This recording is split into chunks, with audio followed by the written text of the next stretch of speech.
think there's an enormous opportunity, but it is a public-private partnership. And CSR was never meant to be the sole activity to increase prosperity.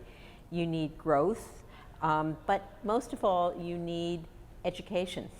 You need education from nursery to primary to secondary to technical schools to internships to university. So you need education. And I think education is basically the role.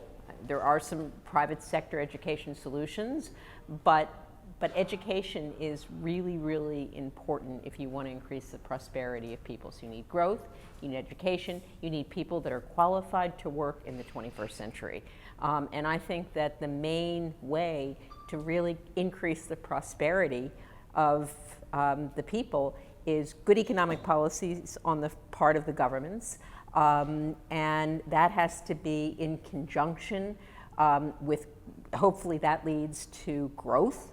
And when you have growth, then you need education and other services, and the private sector has a role in that. Clearly, they need to provide a framework. They do need to work with communities. They do need to think about corporate social responsibility. I think every company has a responsibility to their employees and to the communities in which they work, but they can't create the framework on their own or even close to it to create prosperity in a country. That really has to come from policies which the government undertakes. And frankly, I think education is key in that mix.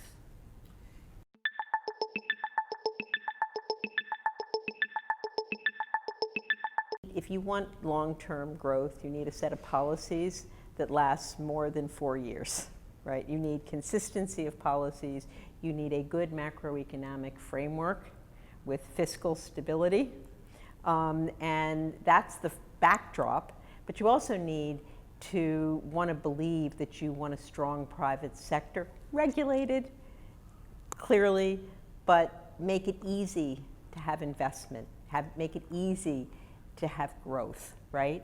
And then make it easy and prepare through education. So I start, if you really want a long-term 10-year plan, I start with the fact that you've got to have an economic plan and have consensus, which is what I said in the second answer, around that economic plan, so that one government doesn't start and stop. You can change certain things, but many of the fundamentals have to be the same. And then you have to invest in your people, you have to invest in your population, you have to invest in education, you have to invest in healthcare, you have to invest in this, you have to create the environment for growth, and then you have to invest in the services and the requirements, the necessary services that are and requirements to really educate people and make them feel a part of the rising middle class and a part of society. And that's part of how you build a consensus around the right kinds of policies.